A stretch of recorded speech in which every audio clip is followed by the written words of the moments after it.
งอ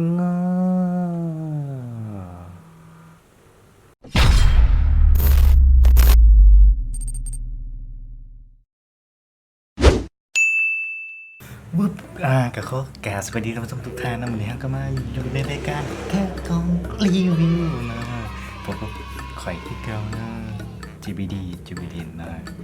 หลังจากที่ห่างหายไปโดนเราสำหรับรายการนี้เป็นรายการแกะกล่องรีวิวที่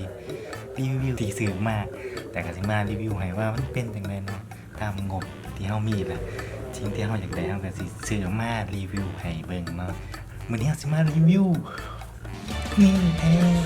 เล่น8เนาะตัวนี้เป็นเครื่องลอมจีนเนาะประมาณล้าน700,000เนาะล้าน700,000ถ้าใครอยากได้กล้องก็บ่ต้องท่าอีกนิดนึงเนาะประมาณอีกเดือนหนึ่งหรือว่า2 เดือนผลเพื่อลอมกระโบสิมาเนาะแต่ให้วัดใจเราคือข่อยบ่ไหว้เนาะแกเอามาได้เนาะจับจองมาได้เลยมีรถ8เนาะถือว่าเป็นโทรศัพท์ที่สุดคุ้มที่สุดในแห่งปีนี้เลยเนาะสำหรับโทรศัพท์รุ่นนี้ก็เป็นนี่นะเป็นแบรนด์ของ Xiaomi เนาะบางคนก็สิรู้จักบางคนก็อาจสิบ่รู้จักเนาะเป็นแบรนด์ที่ขายโทรศัพท์ถือเลยก็สุดคุ้มเลยใครจะซื้อได้ตัวนี้ก็ซื้ออยู่เพจโอลาเนาะอันนี้บ่ได้ค่าโฆษณาหยังเลยเนาะพออยากซื้อก็ตามไปซื้อได้เนาะตัวนี้รวมทั้งเคสค่าส่งก็ประมาณ1,800,000เนาะใครได้ก็เข้าไปเลยตัวนี้ก็สิเป็นตัวโน้ต8ซื่อๆเนาะมันจะมีโน้ต8 Pro เนาะ8 Pro ก็สเปคก็สิดีกว่านี่เนาะแล้วก็มีของแถมก็คือตัวนี้จะเป็นฟิล์มกันแตกเนาะฟิล์มกันแตกการดักเนี่ยฟิล์มกันแตกเนาะของมันเองแล้วก็ตัวนี้เคสตัวใหม่แถมมาตรงซื้อแยกเนาะตัวนี้36เนาะเอาค่ะมาแกะกล่องกันเลยเนาะรายการนี้ก็บ่ได้อัดตั้งแต่การรีวิวอย่างว่าบ่จืดเนี่ยเดี๋ยวสิขึ้นให้มื้อนี้เนาะรีวิวได้มาแกะกล่องกันเลยก็เป็นครั้งแรกที่ไปจับตัวเครื่องเนาะว่าเครื่องมามื้อนี้ตอน5 โมงเนาะด้านหลังเบิ่งด้านหลังมาเบิ่งตัวกล่องกันเนาะอันนี้รีวิวบานๆนี้เนาะอยู่อันนี้เนาะยังบ่ได้เตรียมหยังเลยรีวิวแบบบานๆเฮาก็เป็น Redmi Note 8เป็นภาษาอังกฤษแต่ก็จะมีเขียนอยู่ว่าตัวนี้เป็นกล่อง48ล้านเนาะโฟกัสกล่อง48ล้านแล้วก็แบตอยู่ที่ 4,000ถือว่าคุ้มเนาะโทรศัพท์แบบนี้ถือว่าคุ้มสุดๆเข้ามาแกะกล่องเลยครับกับนี่ปัดเนาะจุ๊บแกะกันเลยเนาะมาแกะพร้อมกันเลยเนาะกัดตื่นเต้นเนี่ยเพราะว่าเปิดกล่องครั้งแรกบ่เคยแกะกล่องในนี้มาก่อนเลยสไลด์แมนไปซื้ออยู่ศูนย์นะซื้ออยู่ศูนย์แมนอันนี้เขาจะแกะกล่องให้มาติดฟิล์มอันนี้ได้ฟิวบีมแบบเนาะบ่เคยมาได้แล้วเปิดเบาให้เบิ่งด้านหลังโอเคลืมให้เบิ่งบ่นี่เบิ่งบ่นี่บ่นี่ก็จะเป็นตัวนี้ก็จะเป็นตัวเครื่องสเปคนี่โฟกัสกล่องโฟกัสนี่ก็จะเป็นตัวเครื่องสเปคอันนี้โอเคเห็นบ่เป็นตัว6 GB แรม6 GB รอม64เนาะเป็นราคา1,700,000เนาะเดี๋ยวเราจะมาลงลึกในรายละเอียดกันต่อนะโอ้เปิดยากว้าวเปิดมากไม่มีเปิดต่ออีกว้าวเต็มแล้วเอาเบิ่งด้านนี้ก่อนนะในนี้มันก็สิมีแน่นอนอยู่แล้วไผที่เบิ่งรีวิวเนาะต้องมีเคสนั่นเองเคสทุกรุ่นของ Android จะแถมมาให้เนาะเดี๋ยวนี้ก็ฟัง iOS ก็มีให้แล้วเนาะมีบ่บ่มีทีละบ่มีเคสของ Android ทุกรุ่นตัวนี้แม่นมีเคสแล้วเนาะนี่เคสก็เพราะว่านี่เป็นย่างเนาะย่างนอนเนาะมันย่างแข็งย่างอ่อนตัวนี้ก็สิเป็นไฟแนะนำเนาะตัวนี้ก็จะเป็นตัวเครื่องแบบใส่แบบ3 สล็อตเนาะ3 2ใส่ ซิมนาโนได้2ซิมแล้วก็ใส่ไมโคร USB ได้1ซิมอันนี้กล่องโมโฟกัสอีก เอาเก็บไปก่อนแล้วก็ที่มีเข้มจิมซิมวันนี้เนาะเป็นวงมุ่นกับสไตล์งานปีแบบเอามาเป็นโทรศัพท์ว้าวอุ้ยนักจะได้ยากนักอยู่โอ้กล่องโน่นเบิ่งตัวจริงเบิ่งแน่นกล่องไว้ตัวจริงนอนกูนี่มันนอนเลยแต่ผมสำเร็จเดี๋ยวค่อยเบิ่งน้ำหนังนี่กล่องนอนเลยกล่องนอนโอเคเอามาเบิ่งข้างในด้านในจะเป็นสายสาไทยซีอยู่แล้วเนาะส่วนลายของ Android จะเปลี่ยนเป็นไทยซีมาแล้วนี่โฟกัสโอเคจะเป็นตัวนี้เก็บไว้ขึ้นน่าจะแถมผู้ฟังให้น้องมีผู้ฟังมาให้เลยน่าจะแถมให้ว่าสากอะแดปเตอร์เนาะจะเป็นตัวนี้10 วัตต์น่าจะเป็น10 วัตต์เนาะนี่เห็นบ่น่าจะเป็น10 วัตต์อาจจะมีเสียงรบกวนนะเนาะท่านผู้ชมเพราะว่าใส่ไม้จากกล่องเลยเนาะมีเสียงการ์ตูนหรือว่าหนังกับขออภัยเนาะเพราะว่าบ่ได้เตรียมยังพอดีเลยว่าได้มาสดๆแล้วก็มาแกะของรีวิวเลยโอเคเราจะมาเบิ่งตัวเครื่องกันเลยพระเอกของเขานักเสียดายน่ากลัวตัวโทรศัพท์ตีใส่อยู่บ่ได้เอามานี่น้องกล่องโน่นเลยตัวกล่องโน่นเนาะโน่นอยู่เนาะโน่นแห้งแต่ว่าโน่นแห้งเติบแน่นอนอยู่แล้วตรงโน่นอยู่แล้วพอใช้เซ็นเซอร์กล่องนะ48 ล้านเนาะนี่มันโมโฟกัสให้ ต้องจับโฟกัสเองนี่ดิตัวเครื่องงามใช้ได้นี่ก็มีสแกนลายนิ้วมือเนาะนี่จะเป็นกล่อง48 ล้านมุจิรายละเอียดภายในจะมีได้จะขึ้นรายละเอียดขึ้นมาเนาะสเปคขึ้นมาให้ในการเบิ่งมีกล่อง48 ล้านมีกล่องอัลตร้าไวด์กล่องมาโครและกล่องเดฟเซนเซอร์โอเคตัวเครื่องมาเอามาลองเปิดเอามาเบิ่งเรื่องเป๊กเนาะเดียวขึ้นไว้ทั้งขางนำเป็นสิขึ้นไว้ทั้งขางนั้นจะเป๊กตัว CPU ตัวนี้จะเป็นSnapdragon 665แล้วก็ GPU เนาะจะเป็น610เนาะAdreno 610จังแม่นหรือบ่จือละเอียดเรียนเนาะกันมาเบิ่งตัวเครื่องกันเลยบุกาแก้วเครื่องไว้เอาลองมาเปิดเปิดเร็วท่านผู้ชมเปิดเร็วอย่าแก้เลยเบิ่งการเปิดเครื่องเนาะด้านลุ่มก็จะมีได้มีโน้ต8ชื่อว่าเล่นมีอันนี้เขาตั้งก็ตั้งกันเลยเรียบร้อยเนาะมาเบิ่งล่อมจีนมันจะมี Google Play มี Google Play ให้เนาะตัวนี่นะเรื่องขั้นสัมผัสเนาะสัมผัสตัวใส่ได้อยู่เรื่องเบิ่งกันนะครับเป็นแบบเทียมดอจะเป็นของ UI ของ Xiaomi เองเนาะของ Redmi ก็ขออภัยเรื่องเสียงรบกวนนำเนาะกล้องจะเป็นกล้องแบบนี้เนาะมาตรฐานแน่นอนเลยนี่ GPS แล้วพอเปิดจากแบตจะอยู่16% เนาะสำหรับใครที่อ่านภาษาอังกฤษบ่เป็นเนาะตัวนี้เครื่องนี่จะคงทับภาษาจีนกับภาษาอังกฤษเท่านั้นนะเอามาเบิ่งสเปคกันก่อนเนาะจะเบิ่งสเปคกล่องเนาะเดี๋ยวสิ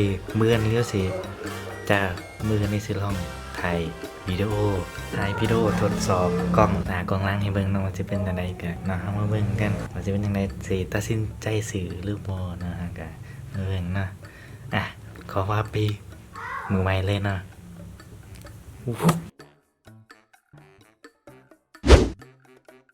นี่คือการถ่ายทดลอง 4K นะเบิ่งความเลื่อนไหลเนาะก็จะเป็นประมาณนี้เลื่อนไหลของ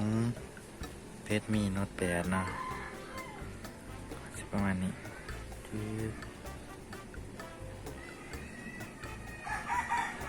เป็นการโฟกัส จืดจืดไปอยู่โอเคเขามาลองอยู่ที่1080p เนาะ30เฟรมเรทเนาะแต่ถือว่าดึงไรจะบอกนะมันลองย้างกันไปจะกันสั่นดีสำเร็จ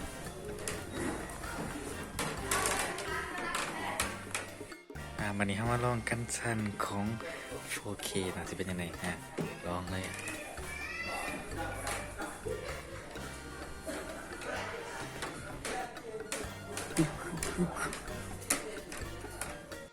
มาลองเป็นกล่องหนา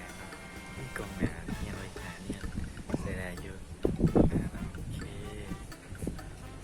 ใส่ได้เนาะเดี๋ยวกล่องหนากันสั่นเฮ้ยดีว่ะดีใช่ไหมนี่เป็นการทดสอบกล้องหน้านะโอเคนะครับเรากันสั่นลงไปกันสั่นเนาะแล้วก็มาเบิ่งเสียงที่ได้จากแล้วมันสีจะลดเสียงรบกวนในไลฟ์อะไรเนาะกับมาเบิ่งกันเนาะเทสตัวนี้ก็กำลังยางเนาะทดสอบกันสั่นเนาะโอเคเบิ่งกล้องหลังเนาะตัวนี้จะเป็นโหมด Ultra Wide เนาะมาทดสอบกันสั่นเบิ่งเป็นจังไดใช้ได้ดีหรือบ่โอเคจืดก็ทดสอบกล้องซูมนะจืดกันสั่นก็บ่อยากได้ปานใดนะโอเค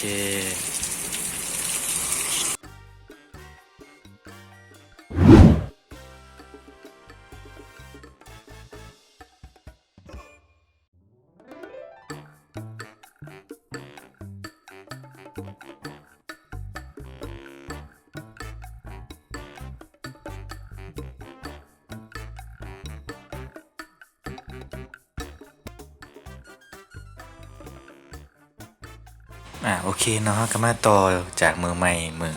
จากมือที่แก้กล่องเนาะมาเบิ่งภาพถ่ายกันว่าสิเป็นอะไรเนาะตอนนี้ก็กำลังอัดอยู่ในตัวเครื่องเองเนาะเฮามาเบิ่งปาก48ล้านว่ามันสิสัดจำไหนเนาะมาซูมเบิ่งนี่จะเป็นการถ่าย48ล้านเนาะปึ๊บซูมถือว่าได้ดีเนาะเก็บรายละเอียดได้ดีจากใส่มาลายมือเนาะอันนี้โมเมนต์ต่อจากมือที่แก้กล่องเลยเนาะเพราะว่าใส่ลายมือมาเบิ่งเรื่องกล่องกันก่อนเดี๋ยวจะเว้าเรื่องอื่นเนาะมารีวิวเรื่องอื่นเนาะเรื่องกล่องถือว่ากล่อง48ล้านใส่ได้ดีอยู่เนาะเก็บรายละเอียดได้ดีอยู่นี่เนาะจากเฮาเบิ่งนี่ถือว่าเก็บรายละเอียดได้ดีเนาะสำหรับกล่อง48ล้านสำหรับจากที่ใส่มาแม่นเก็บรายละเอียดได้ดีเฉพาะสิ่งของที่มีรายละเอียดหลายเนาะอย่างเช่นกุ๊กไม้อันนี้เก็บรายละเอียดได้ดีเนาะว่าเบิ่งผู้บันเดินที่ถ่าย48ล้านนี่เนาะนี่ก็เป็นกล่อง48ล้านถ่ายนะเอามาเบิ่งรายละเอียดถือว่าเก็บรายละเอียดได้ดีแล้วก็อีกคุมนึงสิเบิ่งเป็นกล่อง48ล้านนี่เนาะจะเก็บรายละเอียดได้ดีนี่จะเห็นรายละเอียดได้ดีเลยมาเบิ่งเลนส์อัลตร้าไวด์เนาะเลนส์อัลตร้าไวด์จะขาบจะแตกๆมาหนึ่งเนาะเพราะว่าจะประมาณนี้เลนส์อัลตร้าไวด์ก็ถือว่าใช้ได้เนาะใช้ได้อยู่ก็บ่จักละเอียดปานใดเนาะก็ถือว่าพอใช้ได้เนาะความละเอียดอยู่ที่เท่าใดก็จื้อตอนที่สิขึ้นให้เบิ่งก็บ่จื้อรายละเอียดของกล่องนะจากร้านเนาะโอเคมาเบิ่งเล่นมาโครกันเล่นมาโครใช้งานได้ดีหรือบ่เนาะนี่เล่นมาโครจะประมาณนี้เบิ่งอีกหุมนึงเล่นมาโครนี่เล่นมาโครถือว่าใช้งานได้ดีอยู่เล่นมาโครตัวนี้จะแพ้ความมืดเนาะต้องถ่ายบอนแจ้งๆเท่านั้นจึงจะมีความละเอียดชัดเจนเนาะถ้าถ่ายในบอลเหมือนเนาะก็จะเป็นอันนี้เนาะมันจะแพ้ความเหมือนเนาะกล่องมาโครนี่ มาโคจะเป็นแบบนี้เฮามาเบิ่งในโหมดกันเนาะมาเบิ่งในโหมดเทสได้ดีหรือบ่ก็จะมีภาพตัวอย่างเนาะ2อย่างเปรียบเทียบภาพก่อนๆนี่บ่ได้มีภาพเปรียบเทียบเนาะแต่ในโหมดจะมีภาพเปรียบเทียบอย่างตัวอย่างภูมินี่ภูมิจะถ่ายโดยเลนส์ธรรมดาเนาะบ่แม่นเลนส์48ล้านเป็นเลนส์ธรรมดาเนาะมาเบิ่งกับอีกภาพหนึงปั๊บนี่คือในโหมดเนาะเบิ่งในโหมดกับนี่กับในโหมดกับภาพธรรมดาเนาะก็มีความแตกต่างกันเห็นได้ชัดเนาะว่ารูปที่เป็นภาพธรรมดาจะมี noise เหลือเป็นจุดๆหลายจุดเนาะแล้วก็สีจะสดกว่าเนาะเมื่อของในโหมดมันจะมีการลด noise ลงเนาะแล้วก็มีการปรับคอนทราสต์ให้พอดีเนาะหมอยมันจ๋าเกินคือภาพนี้มันจะจ๋าเนาะภาพนี้มันจะเนียนตาเนาะแต่สีมันจะเพี้ยนไปนิดนึงเนาะก็โมนี้แนะนำนี่การถ่ายที่มืดๆที่เนาะจังถ่ายตัวนี้เนาะนี่ตัวอย่างตัวนี้นี่ตัวนี้ไปออกไปย่างเล่นเนาะมาถ่ายเบิ่งกะตัวในโหมดกะดีกะใช้ได้อยู่สำหรับตัวนี้กะเป็นสไตล์อีกแบบเนาะกะถ่ายธรรมดาจะ noise นี่จะเต็มเลยเนาะนี่ถ่ายในโหมดก็ถือว่าใช้ได้พอสมควรนะมาเบิ่งอีกภาพหนึงตัวนี้จะถ่ายบนนี่ภาพนี้จะถ่ายธรรมดาเนาะจะถ่ายกล่องธรรมดาเลยภาพนี้จะเป็นในโหมดนี่สำหรับใครที่อยากจะซื้อรุ่นนี่เนาะมีโน้ต8นี่ก็แนะนำเลยเพราะว่ามันเรื่องถ่ายภาพนิ่งหรือว่าถ่ายพอร์เทรตนี่งามใส่ได้เนาะนี่ตัวอย่างตัวนี้จะเป็นพอร์เทรตนะเพราะมันจะเนียนด้านหลังมันจะตัดขอบได้ดีรุ่นนี้จะตัดขอบได้ดีเลยเนาะสำหรับไปสิถ่ายภาพพอร์เทรตถ่ายภาพหน้าสัตว์ล่างเบอร์เนาะแนะนำ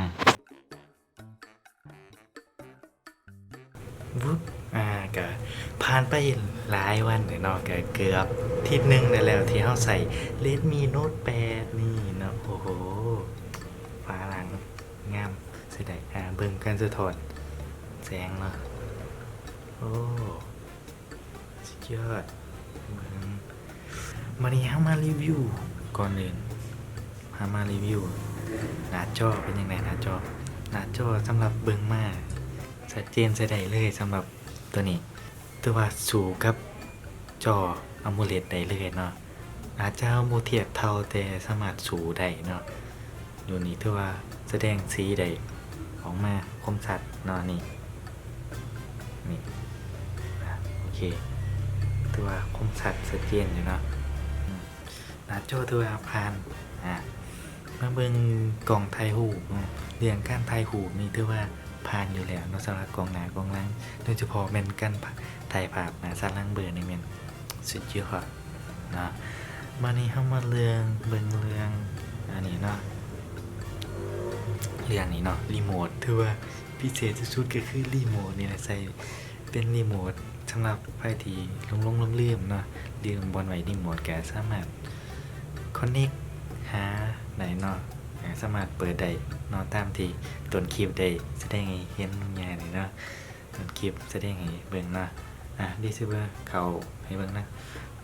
เมนูมันก็จะอยู่วันนี้เนาะอยู่ทางหน้าเลยมันก็เพียงแต่เข้าไปในนี้เห็นบ่นี่เข้ามานี่ปั๊บก็มันจะเขียนว่ารีโมทนี่ไปมันก็จะมีให้เลือกเป็นอันนั้นนี่พอเพิ่มมานี่มันจะมีเหลือกหลายอย่างโทรทัศน์อีกทั้งนั้นนี่แบบโทรทัศน์ของ Xiaomi เองแล้วก็อันนี้เป็นแอร์แม่นบ่บ่เห็นปานใดตัวนี้จะเป็นกล่องดาวเทียมแล้วก็ตัวนี้จะเป็นแอร์พัดลมหลายอย่างเนาะก็ไปที่ซื้อก็ลองไปลิ้มเบิ่งเนาะว่ามันใช้งานได้สะดวกถือว่าสะดวกใช้ได้เรื่องนี้ถือว่าครบเนาะแล้วก็เซ็นเซอร์ทั้งมาครบทุกอย่างเนาะแบต บ่ค่อยอยู่ปานใดเนาะแต่ว่าแบตให้หลายแต่บ่ค่อยอึดปานใดเนาะแต่มันก็ทดแทนได้เพราะว่ามันมี18วัตต์เนาะชาร์จ18วัตต์ชาร์จไวเนาะก็ถือว่าลบล้างกันไป เฮามาเบิ่งเรื่องการทัชสกรีนเนาะบัดนี้ทัชสกรีนถือว่าลื่นใช่ได้ลื่นเนาะอาจจะมีบางครั้งมันลั่นเนาะมันมีลั่นแบบว่าบ่ทันได้กดนี่มันประมาณนี้ปั๊บมันก็เข้าไปเองมันเนาะมีลั่นคือกันเรื่องโซเชียลยังเล่นได้ปกติเนาะสำหรับไผที่ย้านการสื่อลอมจีนเนาะลมจีนเนาะบ่มีปัญหาเนาะในการใส่Play Store หรือว่าเล่น Facebook ยังเล่นได้ตามปกติเนาะเพียงแต่เจ้าบ่สามารถเเชื่อมเข้า Google Play Game ได้เนาะสำหรับใครที่เป็นเข้าเกมบ่สามารถเชื่อมเข้าได้เนาะอันนี้ก็ต้องเสียดายไปเนาะ สำหรับใครที่อยากโหลดเซฟตัวเก่าๆอยู่ใน Google Play Game มันก็เสียดายไปเนาะสำหรับตัวเองก็เสียดายนิดนึงนะ ถ้าก็เชื่อมเอาในอื่นนะเชื่อมเข้า Facebook หรือว่าไอ้แท่งก็ได้เนาะเรื่องการเล่นเกมบัดนี้เรื่องการเล่นเกมถือว่าพอใส่ได้เนาะปรับชุดในโอกาสปรับได้แต่บ่เลื่อนเนาะแนะนำให้ปรับตามมันแนะนำเนาะจังลินสะดวกเนาะสำหรับ PUBG เองนี่ปรับได้อยู่ที่สมูทแล้วก็ปรับในอยู่ที่ High เนาะสมูทแล้วก็ High ปรับ Medium High แล้วก็ตัวเทิงๆเราสิเป็น Medium High แล้วปรับบ่ได้ต้องปรับสมูทเท่านั้นเราจึงจะเล่นได้การเล่นเกมถือว่าเลื่อนไหลดีแต่เพียงมันปรับภาพคมชัดกว่านี้บ่ได้ใช้ที่มีงบรายซื้อเป็นรุ่น Note 8 Pro เลยนะเพราะว่าตัวนั้นจะ CPU จะไวกว่าเนาะสำหรับใครที่บ่ได้เป็นสายเกมจ้าคือแบบคนต้องการบ่ค่อยได้เล่นเกมในโทรศัพท์ปานใดก็ใส่รุ่นนี้ถือว่าเหลือเฟือเลยสำหรับใครที่เป็นคอเกมเลยก็จัดตัวนั้นเลยมีงบแน่ก็เอาตัวนั้นเลยเพราะว่าค่าเบสมาร์กในอันตู่ๆเขาเทสอยู่ที่ 220,000 เนาะ 220,000 ประมาณนั้นเลยตัวนี้จะได้อยู่ที่ 180,000 เนาะก็มีตัวนี้เนาะสำหรับการรีวิวเนาะก็ถือว่าโดยรวมก็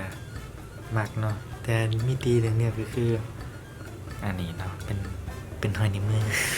หอยนิ้วมือไว้ก็ดูเสร็จแล้วนะว่าอยากใส่เปื่อยดิอยากใส่ตัวมันเปื่อยหรือว่าบ่อยากให้บ่อยากเห็นบ่อยากมันถึกหอยนิ้วมือก็เอาเคสมาใส่นี่ตัวนี้ก็จะเป็นเคสชื่อเนาะเป็นสื่อเสริมเป็นหลุดเข้ามาเองเนาะเคสเสริมประมาณ 35,000 ตัวนี้หรือว่าบริษัทตัวนี้ก็ใส่ในกล่องอะไรเนาะตัวนี้เนี่ยเบิ่งสภาพ เก่านะใส่ให้เบิ่งแบบนี่ลืมเบาเรื่องเสียงถือว่าดังดีสำหรับใครที่มักเสียงดังสุดยอดแล้วก็มักที่สุดก็คือ MIUI ที่ตัดสินใจซื้อก็คือ OS มันนี่เนาะ OS มันเป็นอันนี้ถูกใจเนาะนี่การปรับเสียง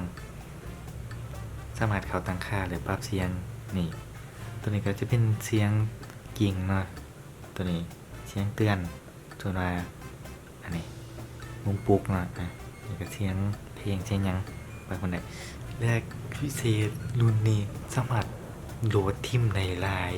ถือว่าเป็นโทรศัพท์ที่มีทิมในโหลดหลายที่สุดแล้วที่เคยใส่มาเนาะนี่หลายใส่ได้การโหลดถือว่าไว้นี่จะเป็นการใส่แคนลายนิ้วมือเนาะเด้1 2 3นะไว้ใส่ได้มา1 วิเนาะประมาณการสแกน1 วิ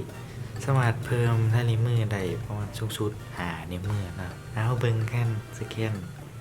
หน้าน้องสิว่าจังไดนี่จึกได้แล้วนี่ได้แล้วเห็นบ่ไวเนาะ ก็ถือว่าผ่านโดยรวมก็แม่นใช้ได้เนาะสำหรับหน่วยนี้สำหรับสายที่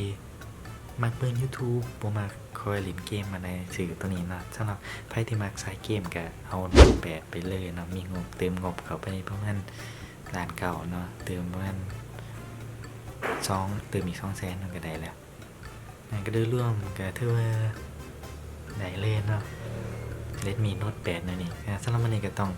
ขอตัวลาไปก่อนแล้วพบกันใหม่คลิปหน้าหรือว่าสิเฮ็ดให้ซังก็ติดตามได้ที่ช่อง TVD นะสำหรับวันนี้ก็ต้องขอตัวลาไปก่อน See you later บ๊ายบาย